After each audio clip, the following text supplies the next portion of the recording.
Hey everyone, this is Simran. Welcome back to our own YouTube channel Ignu E-पाठशाला. I hope you people are doing well.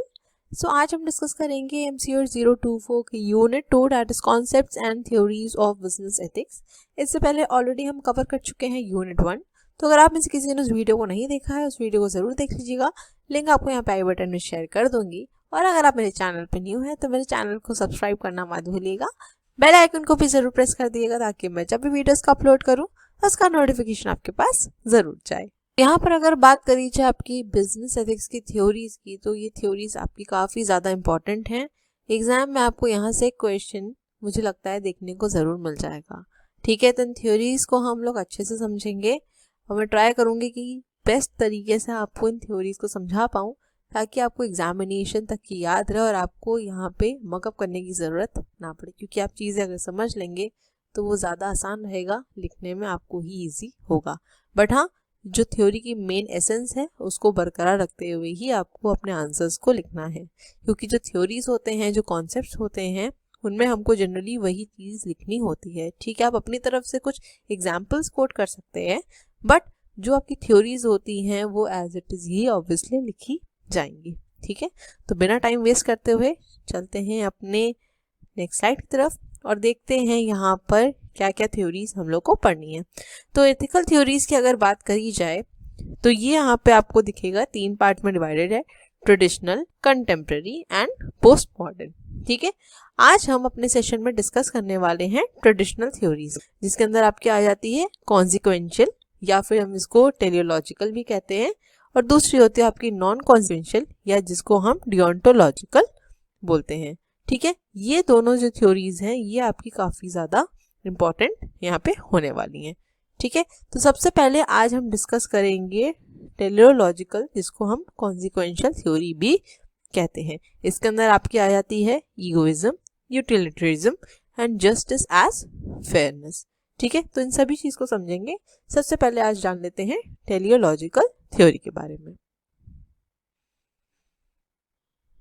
तो बात करते हैं यहाँ पर teleological या कॉन्सिक्वेंशलिस्ट एथिकल थ्योरी की.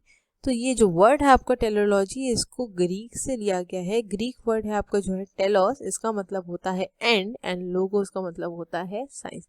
तो बेसिकली अगर आप इस वर्ड पे जाएंगे कॉन्सिक्वेंशलिस्ट, कॉन्सिक्वेंस. ठीक है, तो कॉन्सिक्वेंस बेसिकली क्या होता है आपका एंड रिजल्ट. ठीक है, आपके अगर आपने कुछ एक्शन परफॉर्म किया तो उसके क्या कॉन्सिक्वेंसेज होने वाले हैं, उसका क्या आउटकम निकल के आने वाला है, हम ये कहते हैं ना.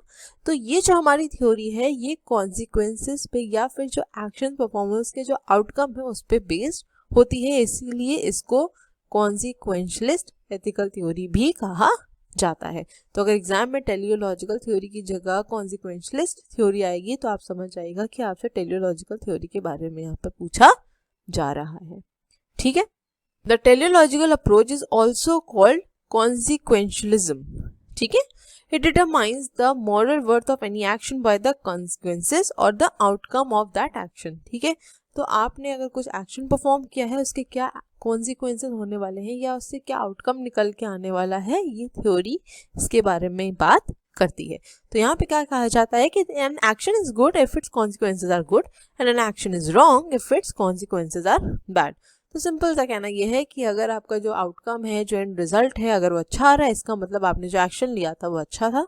लेकिन अगर आपके कॉन्सिक्वेंसेज यहाँ पर बैड आ रहे हैं, मतलब आपका जो आउटकम आ रहा है वो सही नहीं आ रहा है, तो इसका मतलब है आपने एक्शन जो परफॉर्म किया था वो रॉन्ग था. ठीक है, तो सिंपल सी थ्योरी क्या कहती है कि कॉन्सिक्वेंसेस पे बेस्ड है. अगर आपने जो एक्शन परफॉर्म किया वैसे आपके जो कॉन्सिक्वेंसेस है वो अच्छे हैं, इसका मतलब आपने एक्शन सही लिया है. अगर आपके कॉन्सिक्वेंसेस बैड आए इसका मतलब आपने एक्शन सही नहीं लिया था. ठीक है, hence for judging an action morally we have to consider its actual or likely result. ठीक है, तो इस पर्टिकुलर थ्योरी का यहाँ पर अगर हम बेसिक मतलब देखें तो ये कहना चाहती है कि जो भी हमारे कॉन्सिक्वेंसेस होंगे उसी पे बेस्ड हमारा जजमेंट भी होगा. ठीक है, अब अगर आपने कुछ एक्शन परफॉर्म किया, आपको नहीं पता कि इसके कॉन्सिक्वेंसेस क्या होने वाले हैं, अच्छे होने वाले हैं कि बुरे होने वाले हैं, तो हम यहाँ पे क्या करेंगे कि एस्टिमेशन ही कर सकते हैं. ठीक है, कि क्या रिजल्ट आ सकता है, एक्चुअल या लाइकली रिजल्ट हम यहाँ पे क्या करते हैं, बेसिकली प्रिडिक्ट करते हैं. अगर हमारे जो कॉन्सिक्वेंसेस उसका रिजल्ट अच्छा आता है, इसका मतलब हमने एक्शन सही लिया था, लेकिन हमने जो यहाँ पर कंसिडर किया उसके बेसिस पे हमारे कॉन्सिक्वेंसेस सही नहीं आए, तो इसका मतलब हमने जो एक्शन लिया था वो गलत लिया था। ठीक है, अकॉर्डिंग टू टेलियोलॉजिकल और consequentialist moral theory, all rational human actions are teleological in the sense that we reason about the means of achieving certain ends। ठीक है, ऑब्वियसली कि अगर एक नॉर्मल ह्यूमन नेचर की बात करें हम, तो अगर आप कोई भी एक्शन परफॉर्म करते हैं तो आप लास्ट में एक रिजल्ट एक्सपेक्ट करते हैं, है ना, एक एंड एक्सपेक्ट करते हैं। अगर आप किसी चीज़ की प्रिपरेशन कर रहे हैं, लेट्स आप एग्जामिनेशन की अगर प्रिपरेशन कर रहे हैं, वनडे एग्जाम की प्रिपरेशन कर रहे हैं, कॉम्पिटेटिव एग्जाम की प्रिपरेशन कर रहे हैं, तो अब लास्ट में क्या एक्सपेक्ट करेंगे, एक रिजल्ट। ठीक है, और अब यहाँ पे ये नहीं कहूँगी कि आप नेगेटिव रिजल्ट एक्सपेक्ट करें। ऑब्वियसली अगर कोई स्टूडेंट कंपटीशन की प्रिपरेशन कर रहा है या किसी भी एग्जामिनेशन प्रिपरेशन कर रहा है, तो वो हमेशा रिजल्ट अच्छा ही सोच के चलेगा। तो एक तरीके से कहने मतलब ये है कि हमारा जो भी एक विजन होता है वो गोल ओरिएंटेड होता है, गोल डायरेक्टेड होता है। हम कुछ सोच के चल रहे होते हैं, हमारा एक गोल होता है कि हमें इसको अचीव करना है, और उस गोल को अचीव करने के लिए हम क्या करते हैं, डिफरेंट एक्शंस को परफॉर्म करते हैं और कोशिश करते हैं कि जो एंड रिजल्ट मिले वो हमको पॉजिटिव मिले। तो ये एक नॉर्मल ह्यूमन नेचर होता है। ठीक है, so moral behaviour therefore is goal oriented. Obviously एक छोटा सा भी अगर आप टास्क परफॉर्म कर रहे हैं उसमें भी आपका कुछ एक मकसद छिपा होता है कि आपको वो अचीव करना है। ठीक है, so according to Bentham, human actions are determined by the consequences of an action and are based on the pleasure and pain principle.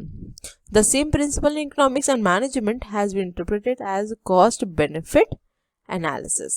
जैसे यहाँ पे अगर मैं अपना एग्जाम्पल लूँ, तो अगर मैं आपको ये वीडियो प्रोवाइड कर रही हूँ तो मेरा यहाँ पर गोल क्या है कि आपको इस वीडियो के थ्रू ये पर्टिकुलर कॉन्सेप्ट, ये पर्टिकुलर थ्योरी क्लियर हो, समझ में आए। ठीक है, तो भले आपके गोल छोटे हो या आपके गोल बड़े हो, लेकिन एक ह्यूमन नेचर होता है कि हम क्या करते हैं, अपने कुछ टारगेट सेट करते हैं और हम किसी एक एंड रिजल्ट की एक्सपेक्टेशन रखते हैं। ठीक है, बेंथम के अकॉर्डिंग ह्यूमन एक्शंस जो क्या होते हैं, कॉन्सिक्वेंसेस उनके एक्शंस किस पे बेस्ड होते हैं, प्लेजर और पेन पे। ठीक है, कभी आपको किसी एक्शन से हो सकता है प्लेजर मिले, हो सकता है किसी एक्शन से आपको पेन मिले।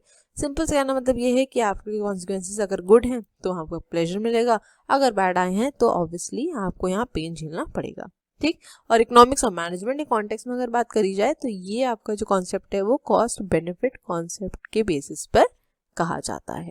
ठीक, आई होप थ्योरी का जो मेन कॉन्सेप्ट है, जो इसका की पॉइंट है, वो आपको समझ में आ गया होगा। ये थ्योरी बेसिकली किसकी बात करती है, आपके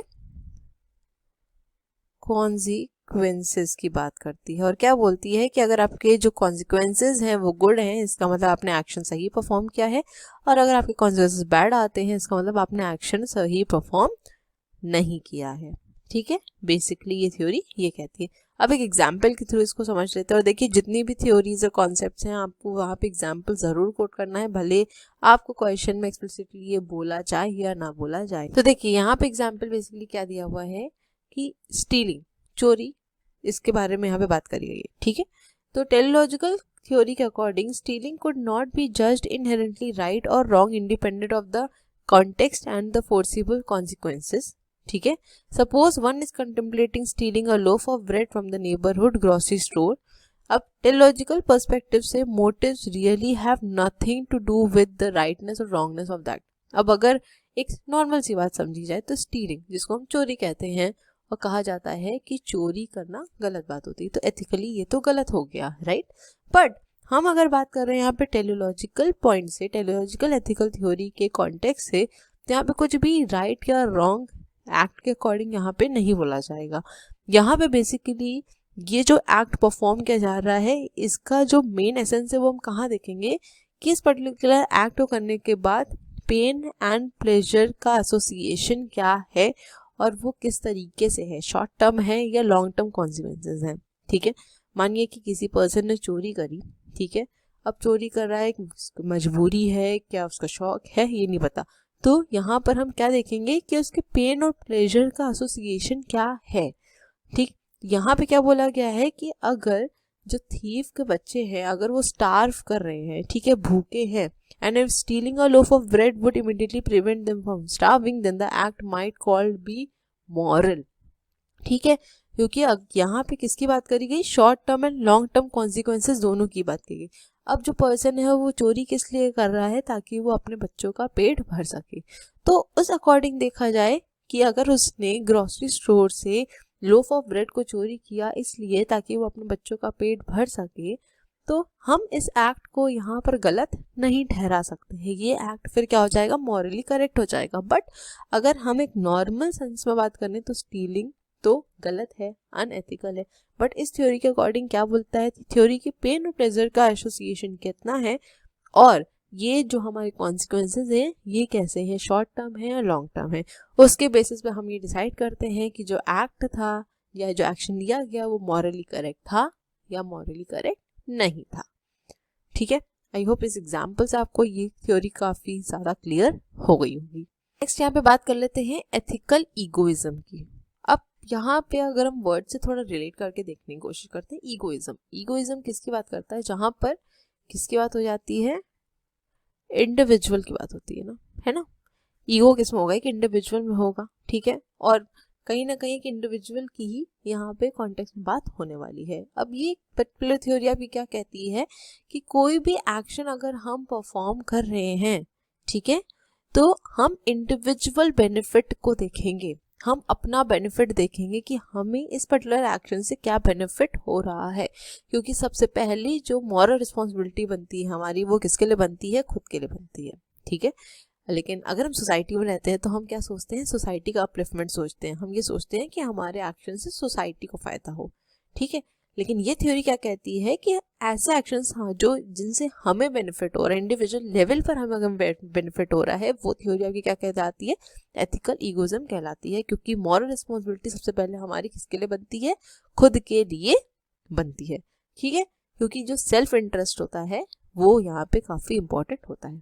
लेकिन ये थ्योरी ये नहीं कहती है कि आप ऐसे एक्शंस परफॉर्म ना करिए जो दूसरों को हेल्प करें। नहीं, आप ऐसे एक्शंस परफॉर्म करिए जो दूसरों को हेल्प करें, बट उसमें आपकी भी हेल्प होनी चाहिए, आपका भी अपना बेनिफिट होना चाहिए।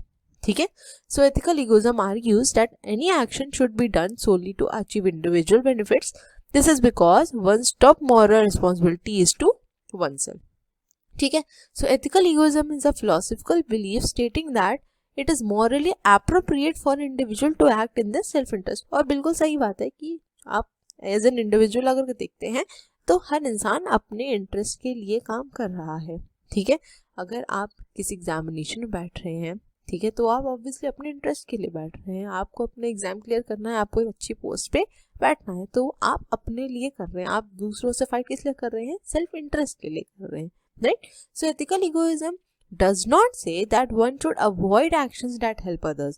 It could be that by helping others you help yourself. ठीक है, दूसरों की मदद करिए लेकिन आपकी खुद की भी उसमें मदद होनी चाहिए। ठीक, your interest coincide with the interest of the others and by helping yourself you inevitably help others. या ऐसे भी सिचुएशन हो सकती है जहाँ पे आप अपने आप को ही हेल्प कर रहे हैं, आप खुद की ही मदद कर रहे हैं, लेकिन उस मदद है आप दूसरों को भी मदद कर रहे हो। तो देखा जाए तो डायरेक्टली आपने किसी को हेल्प नहीं किया, बट इनडायरेक्टली आप दूसरों की हेल्प कर रहे हैं। तो ये भी आपका एथिकल ईगोइज्म के अंदर आ जाता है। ठीक है, जैसे एग्जाम्पल दिया है, choosing to invest in a company that serves your interest. So people often invest in business that some may consider bad for the environment yet also deliver excellent dividends. So as this choice is most beneficial to the individual, it is seen as a morally acceptable choice. ठीक है, तो simple सी बात है कि कोई भी person है, कोई भी इंडिविजुअल है, चाहे आप हो चाहे हम हैं, किसी भी कंपनी में अगर इन्वेस्ट करेंगे तो ऑब्वियसली हम यहाँ पे क्या एक्सपेक्ट करेंगे कि हमको जो इंटरेस्ट रेट है वो ज़्यादा मिले। ठीक है, तो अगर इंडिविजुअल लेवल पे देखा जाए, अगर हमें उस चीज़ से बेनिफिट हो रहा है तो हमारे लिए क्या होगी, वो एक्सेप्टेबल चॉइस होगी। ठीक है, अब हमें उससे फर्क नहीं पड़ता कि उस पर्टिकुलर ऑर्गेनाइजेशन या उस पर्टिकुलर कंपनी के अंदर का एनवायरनमेंट कैसा है, क्या है। हमको मेजरली क्या चाहिए कि हमें इंटरेस्ट मिलना चाहिए। हमने अगर इन्वेस्टमेंट किया है, अगर हमने शेयर्स खरीदे हैं, तो हमें वापस में क्या मिलना चाहिए, रिटर्न मिलना चाहिए। अगर हमें मिल रहा है तो हमारे लिए ये चॉइस क्या है, एक्सेप्टेबल हो जाती है। ठीक, सो आई होप आप लोगों को ये एथिकल ईगोइज्म थ्योरी क्लियर हो गई होगी। अब नेक्स्ट डिस्कस कर लेते हैं इसके क्रिटिसिज्म के बारे में। ठीक है, बात करते हैं क्रिटिसिज्म ऑफ एथिकल इगोइज्म की, जहाँ पे एथिकल इगोइज्म क्या कहती है, सेल्फ इंटरेस्ट के बारे में बात करती है। So ethical egoism is no better than a racism, जहाँ पर हम देखते हैं डिविजन क्या आता है, डिस्क्रिमिनेशन क्या आता है, क्योंकि जहाँ पे इंसान सिर्फ सेल्फ इंटरेस्ट की बात करेगा वहाँ पर वो सोसाइटी के लिए कभी कुछ नहीं कर पाएगा। ठीक है, तो ये जो आपकी एथिकल थ्योरी है ये कहीं ना कहीं रेसिज्म को प्रमोट करती है, तो ये इसकी सबसे बड़ी क्रिटिसिज्म हो जाती है। नेक्स्ट बात करें that ethical egoism provides no moral basis for the resolution of conflicts. तो हम यहाँ पे देख रहे हैं कि बात किसकी हो रही है, सेल्फ इंटरेस्ट की हो रही है। तो यहाँ पे जो कॉन्फ्लिक्ट्स अगर किसी के बीच में अराइज हो जाते हैं तो उससे इस पर्टिकुलर थ्योरी से या इस पर्टिकुलर आपके एथिकल कॉन्सेप्ट से कोई भी उसका निष्कर्ष नहीं निकलने वाला है। ठीक है, क्योंकि ये बेसिकली किसके बारे में बात करती है, वन सेल्फ के बारे में बात करती है, इंडिविजुअल बेनिफिट के बारे में बात करती है, तो इसका कुछ मॉरल बेसिस नहीं है। नेक्स्ट यहाँ पे इसके क्रिटिसिज्म है counter intuitive consequence. So whenever one does not have good evidence that his or her help will end up to self advantage, one will refrain from helping anyone. ठीक है, तो एक सिंपल ह्यूमन नेचर जो कि कहता है कि अगर हमको लगता है कि यहाँ पर हेल्प करने से हमें कुछ बेनिफिट नहीं होने वाला है तो इंडिविजुअल्स क्या करते हैं, उस जगह से जनरली अपना कुछ भी इंटरेस्ट नहीं दिखाते हैं। ठीक है, वहाँ पर इन्वॉल्व नहीं होना चाहते हैं। तो ये क्रिटिसिज्म भी एक बहुत बड़ी क्रिटिसिज्म हो जाती है आपकी एथिकल इगोइज्म की, क्योंकि अगर हम सोसाइटी में रहते हैं तो हम सोसाइटी के बारे में भी सोचते हैं, बट ये जो पर्टिकुलर थ्योरी है ये किसके बारे में बात कर रही है, आपके सेल्फ इंटरेस्ट के बारे में बात कर रही है, इंडिविजुअल बेनिफिट के बारे में बात कर रही है। और इन सब क्रिटिसिज्म की वजह से ये कंसिस्टेंटली यूनिवर्सलाइज नहीं है, क्योंकि हम इसको यूनिवर्सली एप्लीकेबल नहीं कर सकते हैं, क्योंकि हमें सोसाइटी एज अ होल को कंसिडर करके चलना होता है, ना कि सिर्फ हम इंडिविजुअल बेनिफिट की बात नहीं कर सकते हैं। ठीक है, सो आई होप ये क्रिटिसिज्म भी आपको ये क्लियर हो गई होंगी। आज का वीडियो यहीं तक रखते हैं, नेक्स्ट वीडियो में इसके आगे की थ्योरीज को डिस्कस करेंगे। So thank you so much for watching. Please video को लाइक ज़रूर कर दीजिएगा, और अगर अभी तक चैनल सब्सक्राइब नहीं किया है चैनल सब्सक्राइब कर लीजिए, बेल आइकन को भी ज़रूर प्रेस कर दीजिएगा ताकि मैं जब भी वीडियोज़ का अपलोड करूँ उसका नोटिफिकेशन आपके पास ज़रूर जाए। अपने फीडबैक देना मत भूलिएगा और वीडियोज़ को ज़्यादा से ज़्यादा शेयर करेगा। मिलेंगे नेक्स्ट वीडियो में। Till then stay safe, stay healthy, bye bye, take care.